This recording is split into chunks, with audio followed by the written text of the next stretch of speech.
네, 의정부 동부 이세중 형제입니다. 참 반갑고 감사하고 이렇게 함께 모일 수 있도록 이렇게 된 것에 대해서 먼저 감사를 드리고요. 그리고 코로나 기간에 또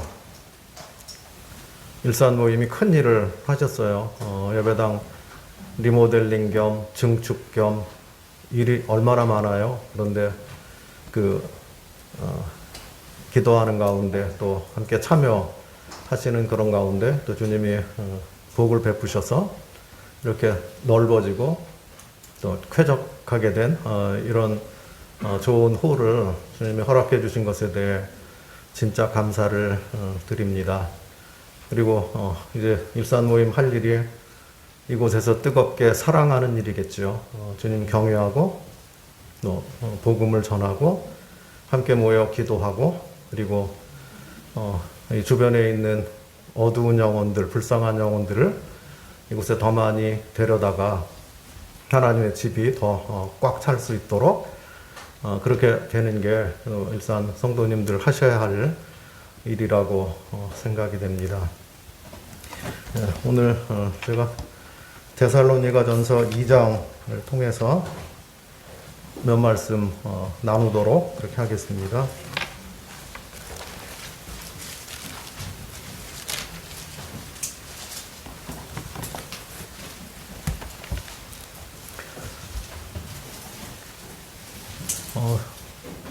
다윗이 성전을 지을 때 그때 솔로몬에게 당부할 때 이 전은 사람을 위한 것이 아니고 여호와 하나님을 위한 전이다. 이렇게 말씀해 주셨는데 이 교회가 존재하는 목적이 신랑 대신 우리 주 예수 그리스도를 위해서 존재하는 것이죠. 이게 1차적인 일이죠. 결혼했는데 아내가 1차적으로 남편을 위해 있는 거잖아요. 이게 제일 중요한 일인데 거기서부터 문제가 생기면 망하는 거죠. 그래서 원래가 이 교회가 존재하는 목적이 주의 영광을 위해서 존재하는 것이죠. 근데 현대 교회로 가면 갈수록 그게 점점 하락돼서 사람들의 요구와 필요와 이런 것들을 따라서 하기 때문에 하락되고 그걸 가지고 하나님께서는 타락의 길을 간다. 이렇게 말씀해 주십니다.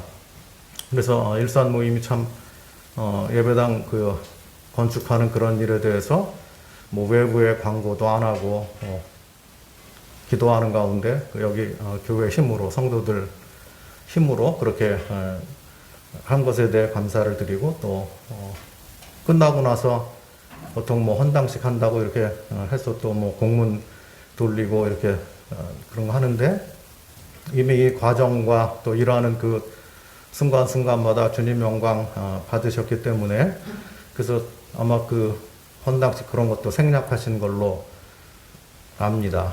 주님 영광 받으셨으리라고 생각이 됩니다. 저희도 그렇게 했거든요. 그냥 알리지 않고 우리끼리 이렇게 노력하고 기도하고 함께하고 이렇게 하면서 했는데 주님 잘 해주시더라고요.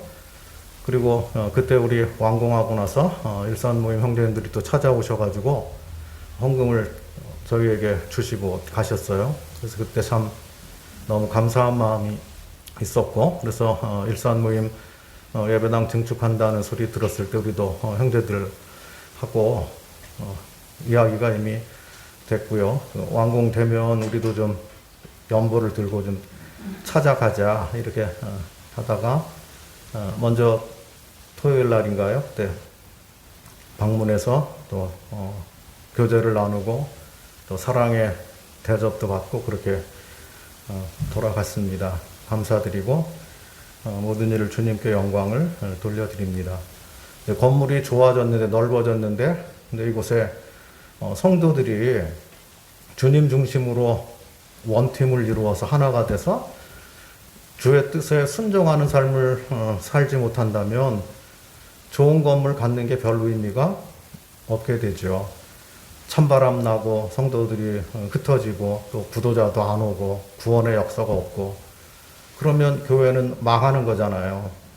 그래서 이곳에 계신 일사람 모임 식구들이 주님이 이제 이곳에 우리가 터를 잡고 또 쾌적한 곳을 주셨으니까 더 열심히, 이전보다 더 열심히 주님 사랑하고 또 복음을 위해서 힘을 내자, 이렇게 돼서 기도하시는 가운데 영혼들을 많이 인도할 수 있었으면 좋겠습니다. 오늘 데살로니가전서 2장에 데살로니가에 전파된 복음, 그 내용들을 좀 살펴보겠습니다. 데살로니가전서 2장 먼저 1절과 2절 읽어보겠습니다.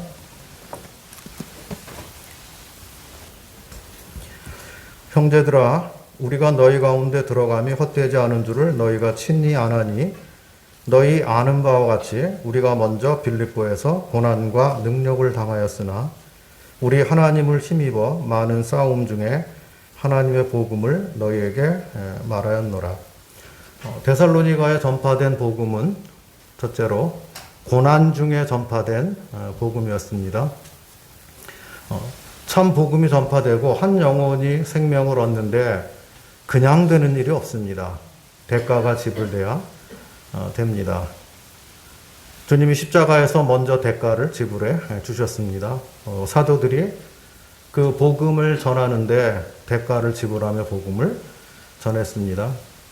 초대교회 때 복음이 전파되던 때는 자유로운 그런 때가 아니죠. 복음 전하면 옥에 갇히고 매를 맞고 또 죽을 수도 있는, 좀 생명의 위협이 있는 그런 환경 가운데서 저들이 이게 복음만이 인류의 희망이기 때문에, 사람들이 복음을 통해서만 죄로부터 자유함을 얻을 수 있기 때문에, 그래서 이 복음의 가치를 깨달은 성도들이 자기 목숨을 아까워하지 않고 복음에 헌신한 이런 모습을 볼 수가 있습니다. 그래서 바울이 내가 데살로니가에 들어갔는데 그곳에 박해가 있었다, 그것을 말합니다. 그런데 이미 유럽에 들어온 때부터, 빌립보에 들어간 때부터 박해를 받았죠. 복음을 전하다가 감옥에 들어가고 매를 맞고, 그 가운데서 그런 고난 속에서 빌립보 감옥의 간수와 그 집이 구원을 받죠. 그리고 먼저 구원받은 루디아와 그 집, 그래서 그 유력한 두 집을 중심으로 해서 빌립보에 교회가 이루어지고, 그리고 빌립보의 성도들도 동일한 바울이 고난 가운데 복음을 전한 그 방법을 따라서 저들도 자기 동족들에게 고난을 받으며 복음을 전한 그것을 보게 됩니다. 이 복음은 생명이고 능력이고, 그리고 여기 보면 기쁨이라고 말씀해 주십니다. 그래서 부활의 능력, 예수님의 살아계신 그 주님에 대해서 저들이 확실히 믿었기 때문에, 그래서 복음을 전하는데 주저하지 않고 또 머뭇거리지 않고, 영혼들을 만날 때 내가 복음 잘못 전하면 말 잘못하다간 끌려가지 않을까, 이렇게 두려워하지 않고 능력과 큰 확신 가운데서 하나님의 복음을 전한 것을 보게 됩니다. 우리도 마찬가지라고 생각이 됩니다. 세상은 점점 복음 전하기 힘든 그런 환경으로 갑니다. 사람들이 복음 듣기를 싫어합니다. 그리고 우습게 여깁니다. 복음을 경멸하죠. 그래서 지금은, 예전에는 복음 전하면 나 믿기 싫으면 그냥 안 믿으면 되고, 복음 전하는 것에 대해서 뭐라 그렇게 심하게 그렇게는 안 했는데, 지금은 안티 그런 사이트들도 생겨가지고 복음 전하는 그런데 싫어요, 막 그렇게 그런 거 하고, 거기 그거 반대 의견 하고, 복음 회방하는 그런 글들 하고, 모욕하고 욕하고, 그런 일들이 많이 생겨나죠. 그래서 성도들이 내 주변에 있는 사람들에게 복음 전하는 그 일에 대해서 좀 약간 위축되고 두려워하는 마음을 가질 수도 있는데, 이제부터는 주님이 제일 크신 분이고 주님보다 높은 분이 없고, 그리고 우리를 끝까지 지켜주실 분이 주님이시기 때문에 지금 이 데살로니가에 고난 중에 복음이 전파됐다고 말씀해 주셨는데, 우리도 각오하는 그런 가운데 복음을 인해서 고난받으면 그건 복 있는 거죠. 하늘의 상급이 쌓이는 것이기 때문에. 그래서 두려움을 떨쳐버리고 내 주변에 사람들, 불쌍한 사람들이죠. 그리스도를 못 만나면 망하게 되는 사람들이기 때문에 그들에게 저희가 복음을 전해야 되겠습니다. 3절 보시면 우리의 권면은 간사에서나 부정에서 난 것도 아니요 괴계에 있는 것도 아니라 오직 하나님의 옳게 여기심을 입어 복음 전할 부탁을 받았으니 우리가 이와 같이 말함은 사람을 기쁘게 하려 함이 아니요 오직 우리 마음을 감찰하시는 하나님을 기쁘시게 하려 함이라. 너희도 알거니와 우리가 아무 때도 아첨의 말이나 탐심의 탈을 쓰지 아니하는 것을 하나님이 증거하시느니라. 여기 보면 데살로니가에 전파된 복음은 이게 진실하게 전파된 복음이었습니다. 우리가 우리를 전파하는 게 아니라 십자가에 못 박힌 예수 그리스도를 전하는 것이죠. 사람의 의를 나타내는 게 아니고 하나님의 의를 증거하는 것이죠. 우리는 도발꾼 역할을 하는 것이죠. 하늘에서 파견한 그 전령 같은 하늘의 메시지를 전달해주고 알려주는, 이 교회는 무슨 영리단체가 아닌 거잖아요. 교회를 세우고 운영해서 무슨 이익을 남기려고 하는 그런 데가 아닌 것이죠. 여기서 문제가 생기면 교회가 무슨 돈벌이 수단처럼 되면 그게 타락인 것이죠. 성전에 들어가서 주님께서 화를 내신 것도 그 성전을 통해서 거기서 뭐 장사꾼들의 소굴처럼 강도의 소굴을 만들었다고 하고 그 성전을 통해서 금전적인 이익을 남기는 그 타락한 제사장들, 이런 사람들을 보고 주님이 분노하신 것을 보게 됩니다. 주님께로부터 거저 받았으니까 우리도 거저 주는 거죠. 생명을 받고 내가 가진 재물, 능력, 은사, 그 모든 것을 하나님께로부터 받았기 때문에 사실 내 것이 아무것도 없는 거죠. 나는 하나님의 것이 된 것입니다. 그래서 주님 앞에 복음을 전하는데 진실하게 전하는 거죠. 동기에서부터 순수하고 올바르고, 그래서 성경은 간사에서나 부정에서 난 것이 아니고 사람 비유를 맞추려고 할 필요가 없고 있는 그대로 진리를 그대로 전파하라고 말씀해 주십니다.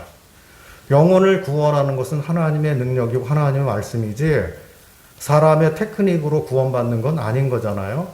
그래서 우리는 하나님 말씀에 무슨 물타기를 하거나 그걸 사람들 듣기 좋게 뭘 각색을 해가지고 하려고 할 필요가 없이 있는 말씀 그대로를 전파하는 게 이게 진짜 사람을 그리스도께로 인도하고 생명을 주는 그런 말씀인 것을 보게 됩니다. 그래서 수단과 방법을 가리지 않고 많은 사람들을 교회로 이끄는, 이게 중요한 게 아니라 정말 말씀을 믿고 거듭난 사람들이 모여야 되는 거죠.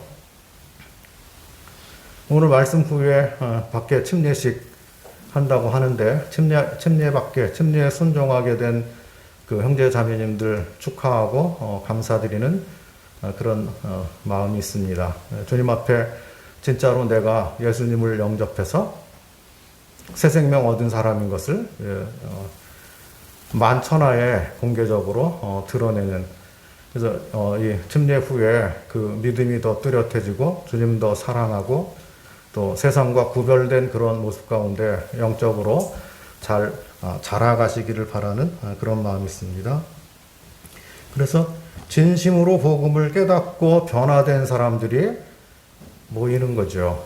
주님께서는 이렇게 모인 곳에 두세 사람이 내 이름으로 모인 곳에 나도 함께 있겠다, 그렇게 말씀해 주셨기 때문에 얼마나 주님이 함께 하신다고 하셨으니 얼마나 놀라운 일인지 모르겠습니다.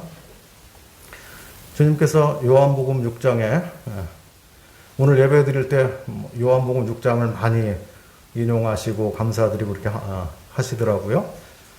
거기에 사람들이 떡을 먹고 배부른 까닭에 수많은 사람들이 몰려들었어요. 근데 주님은 그곳에 찾아온 영혼들의 내면을 아시기 때문에 너희가 나를 쫓은 것, 여기 이렇게 구름대처럼 모인 것이 하나님 말씀을 인해서 온 것이 아니고 내 말로 인해서 온 것이 아니고 너희가 떡을 먹고 배부른 까닭에 모였다. 그래서 긴 변론이 이어집니다. 그리고 나서 유대인들이 실족하고 다 떠나갑니다. 주님을 두 번 다시 안 보고 그냥 돌아서서 가버립니다. 몇 명 남았어요? 12명 남았죠? 그런데 그 중에 한 명은 또 가짜이기 때문에 주님께서 너희 중에 하나는 마귀다. 그렇기 때문에 11명만, 알곡은 11명만 남았습니다. 근데 주님이 11명 남은 그 사람에게 또 뭐라 그래요? 너희도 가려느냐? 수많은 사람들이 갔어요. 근데 11명, 12명 남았죠? 너희도 가려느냐? 베드로가 주여 생명의 말씀이 주님께 있음에 우리가 주를 떠나 어디로 가오리까? 주님 기뻐하셨죠. 너희를 깨닫게 하고 인도해 주신 분이 하늘 아버지께서 너에게 알려주신 것이다. 그렇게 말씀해 주십니다. 그래서 하나님의 교회는 진실한 사람이 있으면 되는 거예요. 진짜 구원받은 사람이 있으면 됩니다. 주님을 정말 사랑하는 사람이 있으면 되는 거예요. 숫자가 많냐 적으냐의 문제가 아니고요. 진짜 내가 거듭났냐, 진짜 내가 새 생명을 얻었느냐, 내 소망이 진짜 하늘에 있는 것이냐, 주님이 나의 주인이 되셨느냐, 나는 주님을 믿고 순종할 준비가 되어 있는가, 그게 중요한 거죠. 일산 모임에 그런 성도들이 많이 있으면 이 교회는 무너지지 않습니다. 흔들리지 않습니다. 예? 주님을 바라고 계속 가게 될 거니까요. 일산의 이곳에 함께 있는 모든 성도들이 주님을 향해서 진짜 다 진실한 성도들이 되기를 바랍니다. 주님 정말 사랑하시기를 바랍니다.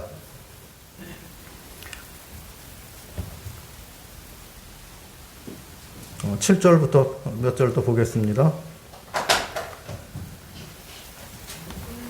오직 우리가 너희 가운데 유순한 자 되어 유모가 자기 자녀를 기름과 같이 하였으니 우리가 이같이 너희를 사모하여 하나님의 복음으로만 아니라 우리 목숨까지 너희에게 주기를 즐겨함은 너희가 우리의 사랑하는 자 됨이니라. 형제들아 우리의 수고와 애쓴 것을 너희가 기억하리니 너희 아무에게도 누를 끼치지 아니하려고 밤과 낮으로 일하면서 너희에게 하나님의 복음을 전파하였노라. 우리가 너희 믿는 자들을 향하여 어떻게 거룩하고 옳고 흠없이 행하는 것에 대하여 너희가 증인이요 하나님도 그러하시도다. 너희도 아는 바와 같이 우리가 너희 각 사람에게 아비가 자기 자녀에게 하듯 권면하고 위로하고 경계하노니 이는 너희를 부르사 자기 나라와 영광에 이르게 하시는 하나님께 합당히 행하게 하려 함이니라. 데살로니가에 전파된 복음은 사랑으로 전파된 복음입니다. 복음을 전하는데 사랑이 빠지면 알맹이를 빼놓고 한 거죠. 빵을 주는데 그 알맹이 팥은 없고 그냥 껍데기만 주면 뭐 무슨 맛이 있어요? 안고 없는 찐빵 맛있나요? 사도 바울이 복음을 전하는데 말로만 전하지 않았다고 말씀합니다. 말로 전해야죠. 제대로 복음을 말해야죠. 진리를 제대로 구사하고 표현해야 되는 거죠. 복음을 복음답게 말해야 됩니다.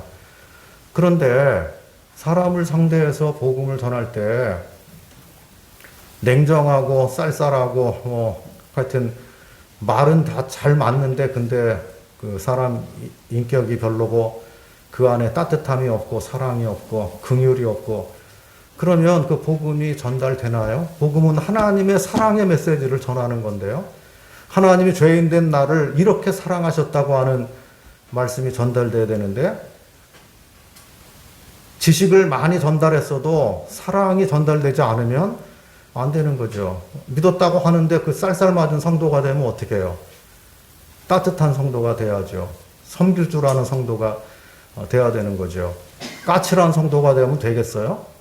안 되는 거잖아요.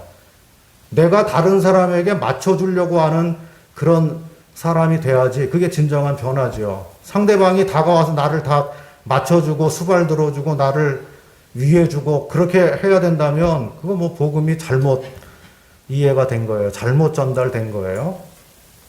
그래서 데살로니카에 전파된 이 복음을 살펴볼 때 사랑으로 전파됐다고 말합니다.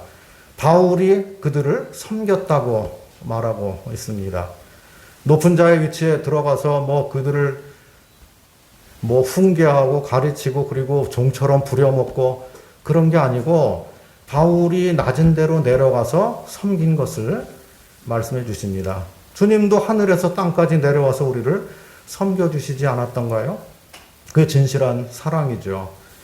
그래서 여기 보면 어린 아이를 기르는 어머니 같은 심정으로 사랑의 손길로 돌봤다고 말씀해 주십니다. 실제적으로 사랑을 베푼 것을 말합니다.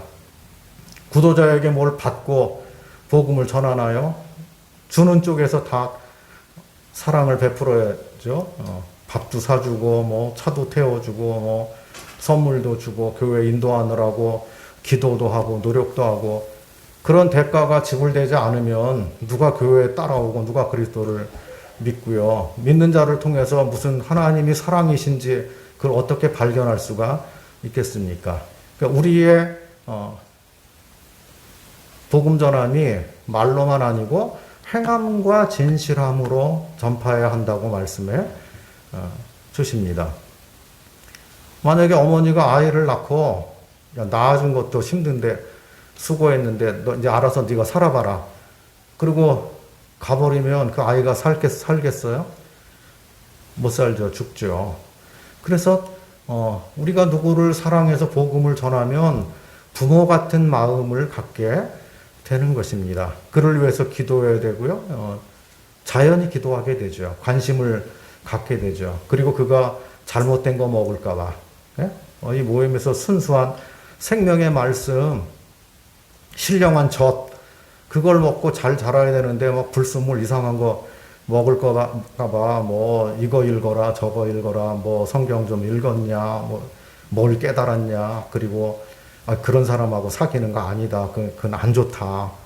영혼을 해치는 그런 거니까 잘 분별해서 해야 된다. 그리고 내가 좋은 책 있으니까 요거를 좀 읽어봐라. 그리고 가끔 전화도 하고 그리고 교제도 하고 또 섬기기도 하고 그렇게 하는 거죠.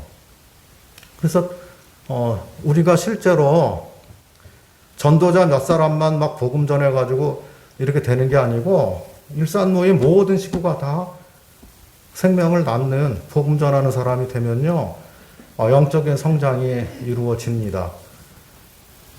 나이 아무리 먹었어도 결혼 안 하면 애잖아요. 그죠? 근데 나이 어려도 결혼하면 달라지잖아요. 예? 가정을 꾸려야 되고 식구가 생겼고 내가 공개해야 할 사람이 있고 그러면 달라진다고요. 말하는 거나 생각하는 게 달라지죠. 그런 것처럼 우리도 누구를 사랑해서 복음을 전해서 그가 구원받으면 부모처럼 돼요. 영적인 부모. 그러니까 사람이 성장하게 되는 거죠. 그래서 이 사도 바울은 부모의 심정으로 너희들을 사랑하고 복음을 전했다고 말하고 있습니다. 뭐 자녀가 부모를 위해서 뭘 준비하는 게 아니잖아요. 부모가 자녀를 위해서 준비하죠. 그리고 사랑을 베풀죠.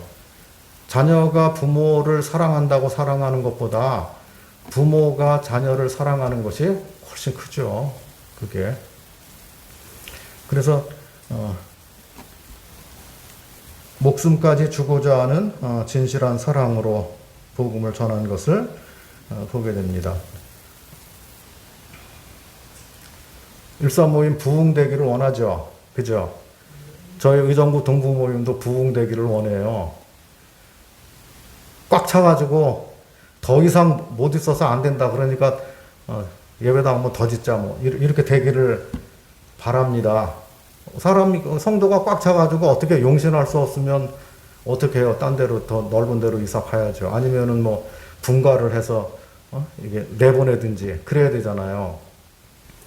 근데 세상에 있는 모든 교회는 다 부흥을 원하고 부흥을 갈망합니다. 다 부흥되기를 원합니다. 그래서 기도할 때 우리 교회 부흥되게 해달라고 다 기도를 한단 말이에요. 전 세계에 있는 모든 교회가 그럴 거예요. 그런데 교회가 다 부흥되는 거 아니잖아요. 부흥되는 데만 되죠. 그죠? 왜 그럴까요? 왜 부흥되는 데만 부흥돼요? 진실로 사랑하지 않으니까 부흥되지 않는 거죠. 답은 간단해요. 그래서 우리 교회가 부흥되기를 원합니다 하고 기도를 하면 그건 무슨 뜻이냐면요. 하나님이 붙여주시는, 하나님이 보내주시는 영혼을 내가 진심으로 사랑하겠습니다. 내가 그를 종처럼 섬기겠습니다. 사실 그런 고백이거든요. 그런데 부흥되기를 원한다고는 외치는데 섬길 마음은 없어요. 부흥 안 되죠. 다윗에 후처되었던 아비가일의 고백을 한번 생각해 보십시오. 열왕기상 25장에 나오죠. 나발의 아내 되었던, 미련한 자의 아내 되었던 지혜로운 여자, 현숙한 여인이에요. 그 아비가일이 다윗이 방랑 시절에 나발이 죽고 나니까 그 여자가 미망인이 됐어요. 근데 다윗이 참 마음에 들어가지고 자기 종자들을 보내서 초청을 해요. 다윗이 당신을 아내로 삼고자 합니다. 그랬더니 이 아비가일이 뭐 며칠 시간을 주십시오 하고 그런 게 아니에요. 그 말 듣자마자 당장 그 앞에 절을 하고 당장 따라갑니다. 그러면서 한 유명한 말이 있어요. 이 여종은 당신의 사환들의 발 씻길 종입니다. 자기가 무슨 일을 하려고 다윗의 남편이, 다윗의 아내가 되러 가는지를 알고 간 사람이에요. 미갈하고는 완전히 다르죠. 질적으로 다르죠. 네? 미갈은 뭐 공주였었고, 몰라요. 더 예쁘고 매력이 그랬는지 모르겠어요. 그런데 그는 영적으로 꽝이잖아요. 다윗을 업신여기다가 나중에 그 남편의 사랑을 다 잃어버린 미련한 여인이에요. 근데 이 아비가일은 그런 사람이 아니에요. 다윗에게 산소 같은 여자가 된 것이죠. 왜냐하면 그곳에 있는 다윗을 따라다니는 모든 사원들, 그 군대 종들, 거기서 이 아비가일이 그들을 내가 섬기겠습니다 하고 왔거든요. 만약에 모임 생활할 때요, 내가 하나님의 사람들을, 구원받은 거룩한 성도들을 내가 어떻게 섬길까? 저는 주님 앞에 섬기는 자로 있습니다. 그런 마음으로 오면요, 신앙생활이 행복한 신앙생활이에요. 감사한 신앙생활입니다. 즐겁습니다. 짜증나고 뭐 불편하고 할 게 일도 없어요, 진짜. 내가 섬기러 왔으니까. 나 하나님의 종이야. 하나님의 사환들, 하나님을 섬기는 그런 모든 사람들의 제가 종이 되려고 이 자리에 있습니다. 일산 모임의 성도들이 그런 마음 갖고 오면요, 교회가 얼마나 아름답게 되겠어요. 서로 사랑하고 서로 섬기려고만 하는데 얼마나 훌륭하겠어요. 데살로니가 교회에 가서 이 사도들이 본을 보인 게 그런 분이었던 것을 보게 됩니다. 진실한 사랑으로 그들을 섬긴 것을 보게 됩니다. 그래서 아버지, 어머니, 목자의 마음으로 섬기는 것. 주님이 붙여주신 영혼들을. 우리 보통 그렇게 말해요. 우리 교회는 왜 그렇게 연약한 분들만 보내실까? 섬겨야 될 분들만 보내실까? 믿음이 장성하고 그 좀 자기 할 일, 자기 밥벌이 자기가 하고 이렇게 일꾼들을 많이 보내줘야 되는데 우리는 그냥 손길 가야 되는, 왜 이렇게 섬겨야 되는 그런 분들만 많이 올까? 복이에요. 주님은 섬길 기회를 주신 거니까 감사해야 되는 거죠. 그리고 그렇게 해서 그들 연약한 영혼들이 세워진다면, 주님 사랑하는 사람으로 된다면, 그런 돌봄을 받고 자라나서 주님을 진심으로 사랑하는 사람으로 변화된다면 그게 주님 앞에 가서 얼마나 큰 상급이겠어요? 구도자들이 많이 들어오면은 일할 게 많은 거잖아요. 바빠지죠. 집안에 아기가 많이 생기면은 그 일이 얼마나 많아야 바빠지죠. 그런데 아기 울음소리가 자꾸 나야 축복인 거죠. 교회도 자꾸 구원받는 사람들이 생겨야, 섬김을 필요로 하는 사람들이 자꾸 생겨나야, 예? 좋은 거지요. 소망이 있는 곳입니다. 코로나 시대에 침례식 하는 거 이게 박수 받을 일이고, 진짜 축하할 일입니다. 저희도 작년에도 침례식을 했고, 올해도 침례식을 했습니다. 여름에 했는데, 그래서 주님 앞에 참 감사를 드리고요. 매년 어찌됐든 간에 침례를 베풀 수 있도록 이렇게 하셔서 감사를 드리고, 또 지금도 구도자들이 막 참석을 하셔요. 코로나 기간이라도 뭐, 성도보다 나아요. 어떤 경우에는. 구도자들이 코로나고 뭐고 뭐, 그때도 말씀 듣겠다고 오면 성도보다 훌륭할 수도 있잖아요. 주님 보실 때, 야, 저 사람들 구원받아야지. 얼마나 격려하시겠어요?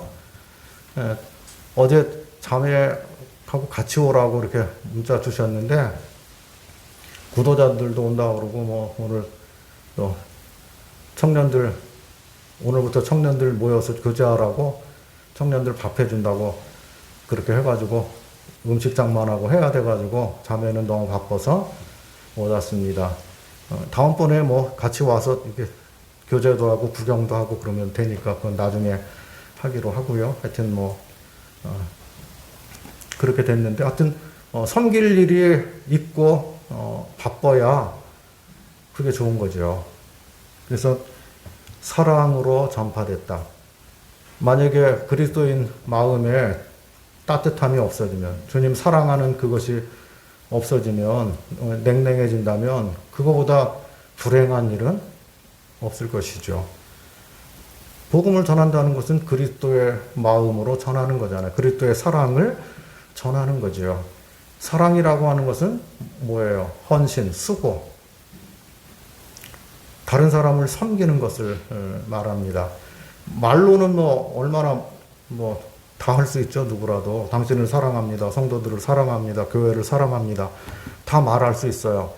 그런데 행함과 진실함으로 하라고 주님께서 말씀해 주십니다.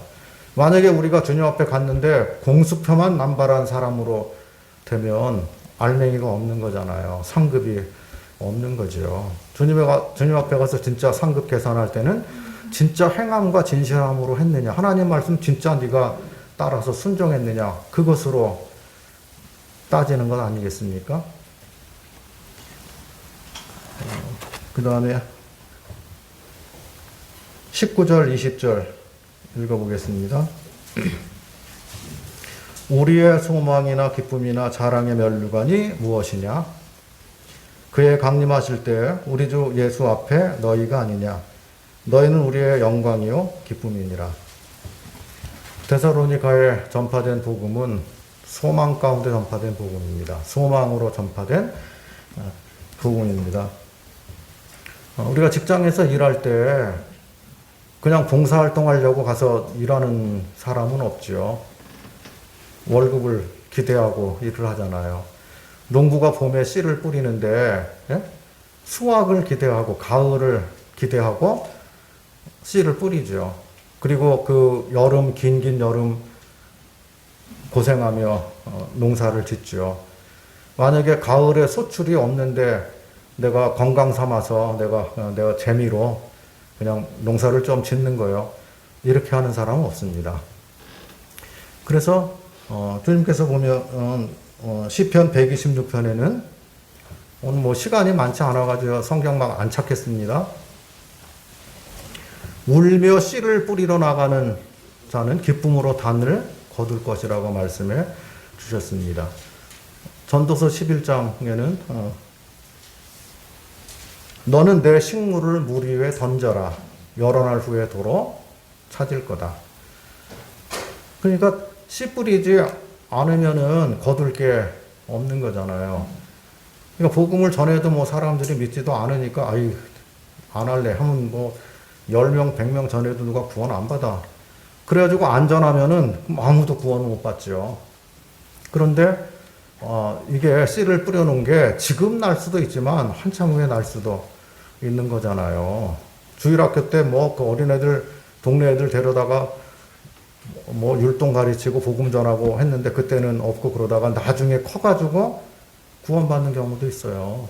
돌아오는 경우도 있고 모임 찾는 경우도 있고요. 그러니까 언제 그 열매 맺을지 모르는 거기 때문에 계속 소망 가운데 복음을 전하면 사람이 구원을 받는 거다. 하나님 말씀 뿌려놓으면 나중에 역사가 일어난다. 지금 당장 일어나면 좋겠죠.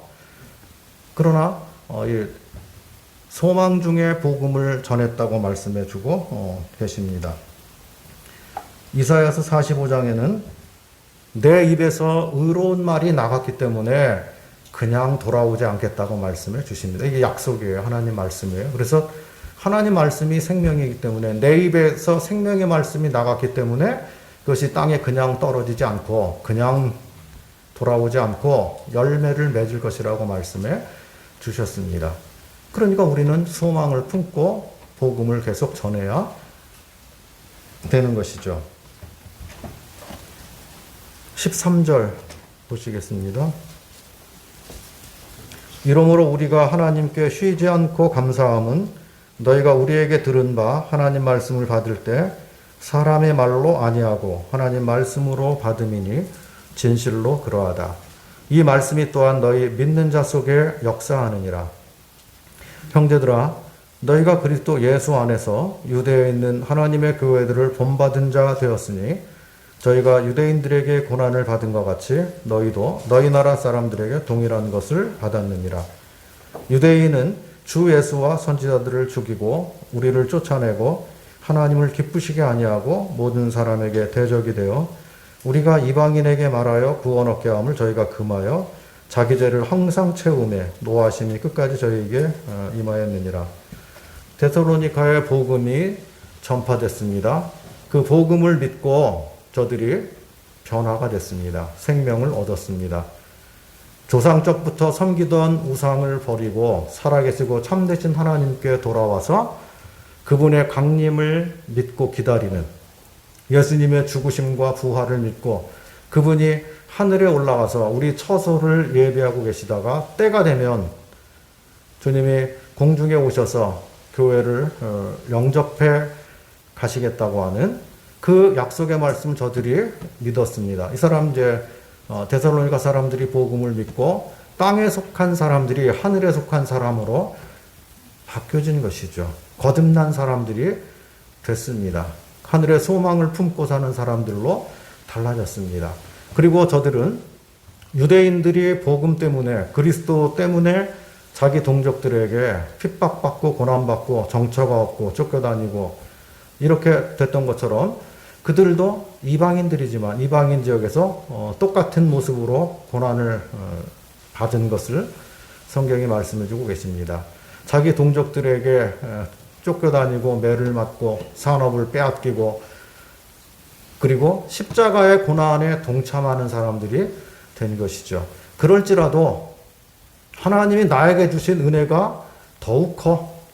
그래서 내가 지금 죽든지 오래 살든지 다 하나님의 은혜고 오늘 당장 내가 죽는다고 할지라도 나는 많이 가진 자야, 복 받은 자야. 왜? 하늘의 기업을 받은 자가 됐기 때문에 그런 것이죠.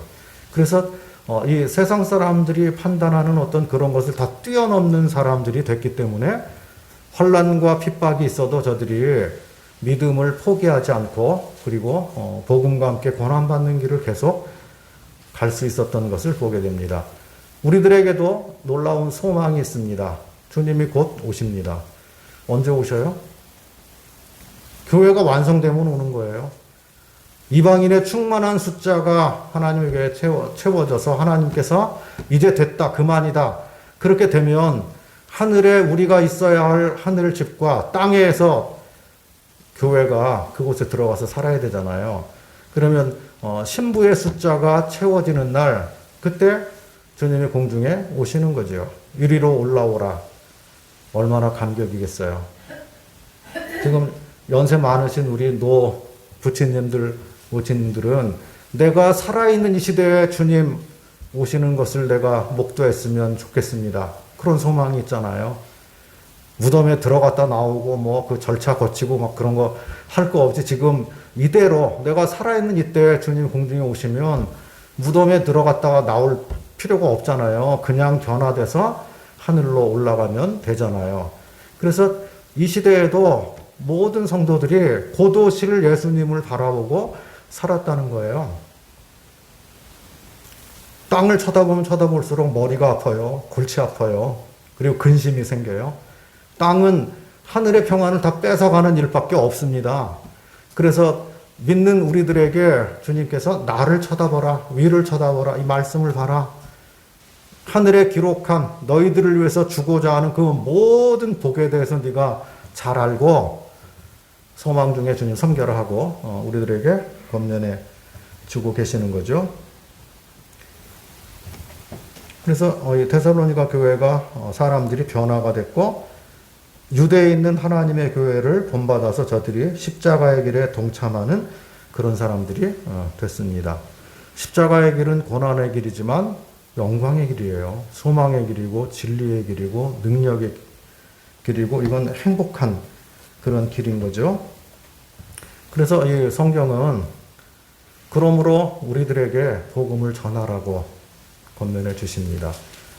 사도 바울도 사랑하는 디모데에게 너는 말씀을 전파해라. 때를 어떤지 못 어떤지 항상 힘써라. 그리고 그에게 권면하기를 너는 복음과 함께 고난을 받아라. 제일 사랑하는 사람에게 마지막 유언처럼 메시지를 남겼는데 너는 복음과 함께 고난을 받아라. 이렇게 말하고 있는 것을 보게 됩니다. 전도해야 되는 것은 자명해진 거죠. 전도는 지상 명령입니다. 해도 되고 안 해도 되고 그런 문제가 아닌 거죠. 전도자만 하고 복음 은사 있는 사람만 하는 그런 문제도 아닙니다. 생명 있는 사람, 구원받은 사람은 누구나 복음을 전해야 되고 복음에 참여해야 된다고 말씀해 주고 계십니다. 예수님께서 위임 권세를 우리에게 주셨기 때문에 그런 것이죠. 전도는 믿는 자의 의무입니다. 반드시 해야 할 일입니다. 에스겔서 3장이나 33장에 읽어보면 내가 너희를 파수꾼으로 삼았다고 말합니다. 파수꾼이 하는 건 경계하는 거잖아요. 적이 쳐들어왔는데 그것을 보고 네가 나팔을 불지 않아서 저들이 망한다면 그 사람들의 피해 대가를 네 손에서 찾겠다. 그렇게 말씀하신 거예요. 하나님께서 우리들에게 복음 나팔을 주신 거예요. 나팔을 불라고 말씀한 거예요. 주변에 안 믿는 사람이 있으면 불어야 되는 거죠. 그리고 내가 복음을 전하지 못하고 담력이 없고 뭐 여러 가지 어려움이 있으면 주님께 기도해야 돼요. 기도. 주님, 저 옆에 있는 저 사람 내가 전도하고 싶습니다. 어떻게 저 사람 전도할 수 있을까요? 기도하면 답이 있어요. 주님이 인도해 주십니다. 그리고 복음 전하는 게 꼭 내가 직접 말을 해서 전도하는 방법도 있지만 그러지 않으면 뭐 책자를 줄 수도 있고 또 뭐 문자로 말씀을 보내줄 수도 있고 그와 먼저 잘 사귐을 갖고 그 마음의 어떤 신뢰를 얻고 그런 작업을 해놓은 다음에 그런 다음에 나는 잘 못 전하니까 복음 좀 잘 전하는 분하고 또 연결해서 복음을 듣도록 해줄 수도 있고 여러 가지 방법들이 있는 거죠. 그래서 우리는 어떠한 모습으로든지 복음에 참여해야만 됩니다. 로마서 1장 14절에는 복음의 빚진 자라고 말씀해 주십니다. 고린도전서 9장 16절에는 이 사도 바울이 나는 부득불 할 일이다. 그렇게 말합니다. 복음을 전하지 않으면 나에게 화가 미칠 거다. 두려운 말씀이죠. 그래서 사도 바울이 에베소를 떠나면서 내가 공중 앞에서나 개인적으로 만나는 사람 앞에서나 다 하나님 말씀 내가 전했다. 그 사람들의 피에 대해서 내가 깨끗하다.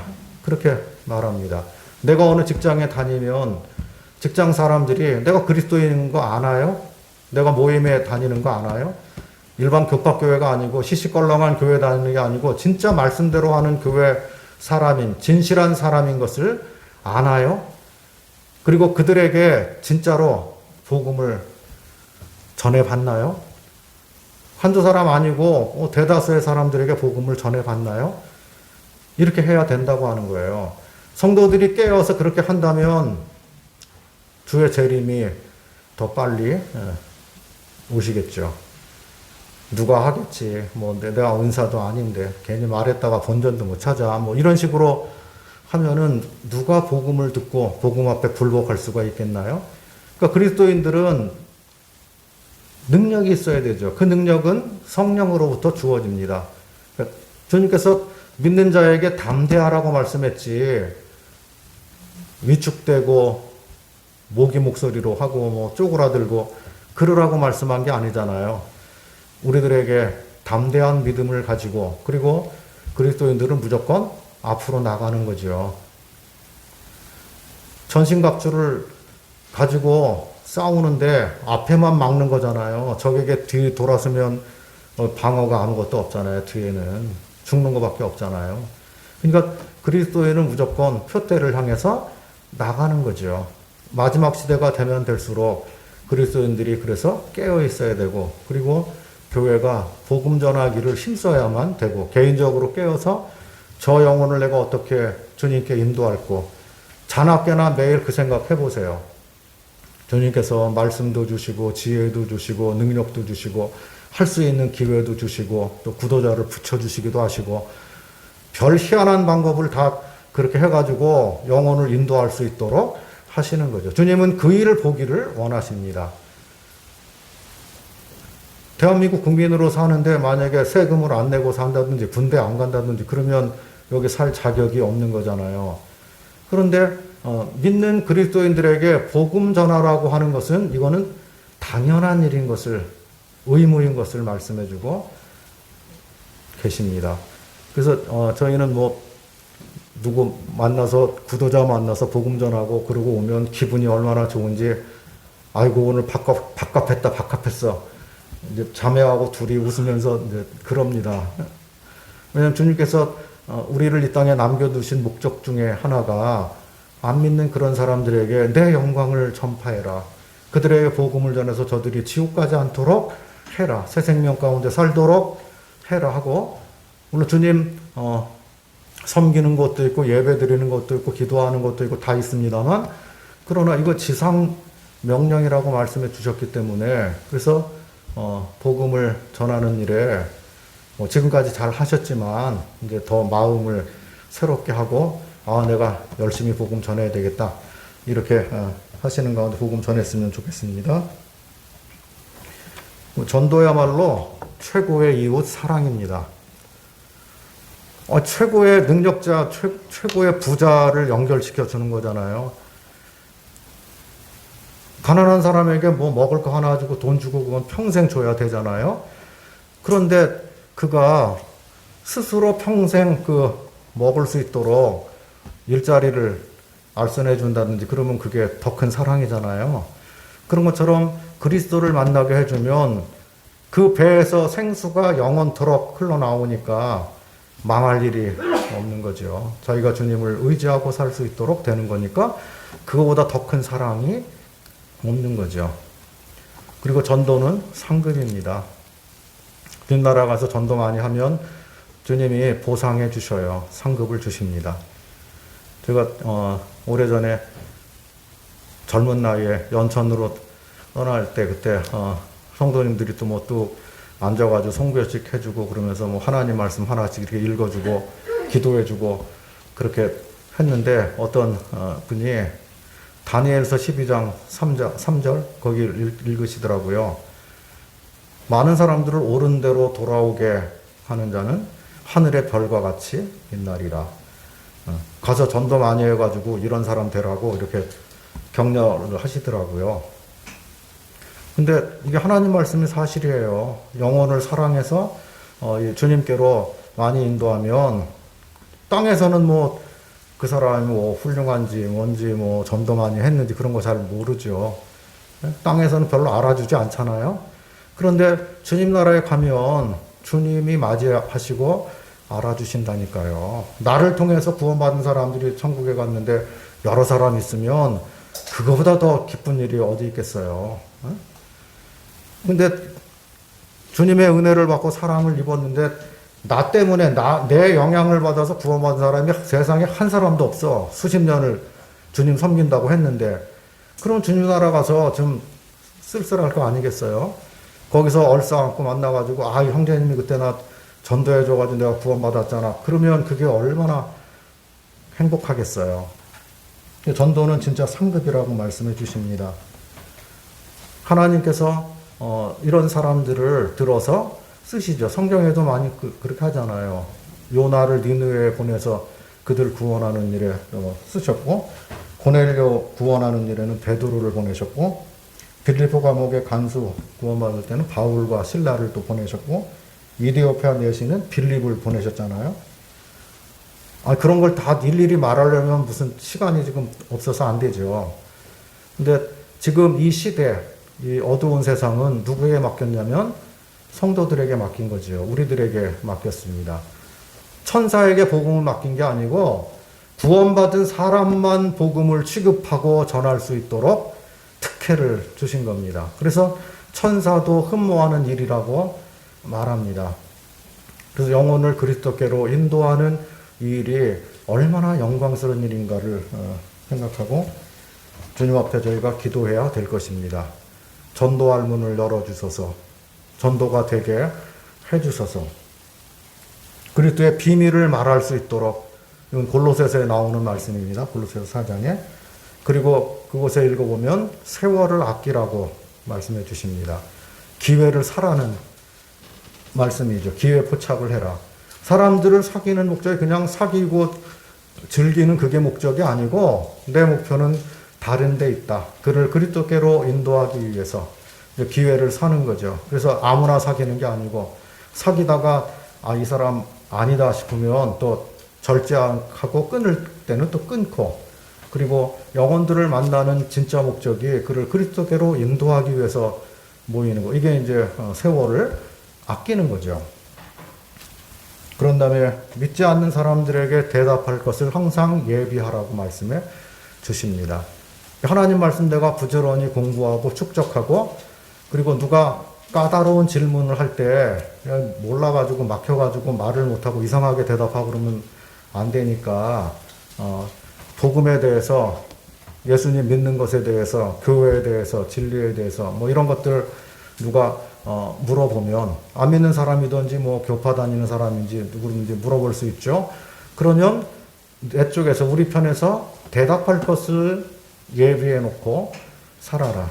때에 맞는 말은 아로새긴 은쟁반의 금사과 같다고 말씀해 주셨잖아요. 그래서 그가 질문할 때 내가 성경을 통해서 하나님 말씀을 적절하게 그에게 인용하고 그리고 보여주고 알려줘서 그를 진리 가운데로 인도해 줄 수 있다면 그게 얼마나 훌륭한 일이고 주님이 기뻐하시는 일이겠는가 생각합니다. 그래서 뭐 두서 없이 빨리빨리 막 그렇게 했습니다만 무슨 말 한지 다 알아들으셨죠? 예, 그러면 됐죠. 예, 감사합니다. 주님이 역사하셔서 이곳에 풍성한 열매들을 주시기를 바라고요.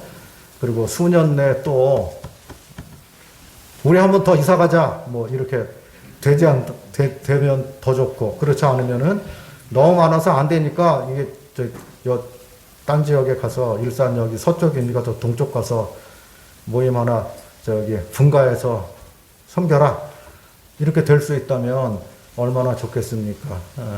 주의 나라가 확장되는 거고요. 주님이 기뻐하시는 그런 일이죠. 그래서 주님이 기뻐하시는 그런 일에 일산교회 성도들의 마음이 연합하고 하나가 되고 사랑 안에서 뜨끈뜨끈하게 되기를 바랍니다. 침례하는 물 그 바깥에다 해서 아까 한영대님 물 거기 따뜻해 하고 했더니 아래서 최초로 형제가 뭐라 그러는지 알아요? 라면 끓여도 되겠습니다 그래요. 네, 이게 뜨겁다는 표현이죠.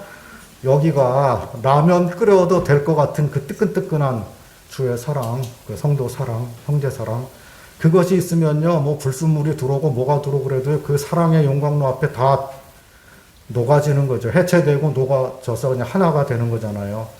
그래서 이 교회는 원팀이에요. 막 그 중구난방되고 나눠져 가지고 그럼 복잡하고 그 다툼과 분열이 일어나면 자기 몸끼리 그 갈라지고 상하게 만드는 거잖아요. 그거보다 더 주님을 아프시게 하는 일은 없습니다. 그래서 진리의 사랑으로 하나 된 믿음으로 함께 주님 잘 섬겨갔으면 하는 그런 바람이 있습니다. 이상입니다.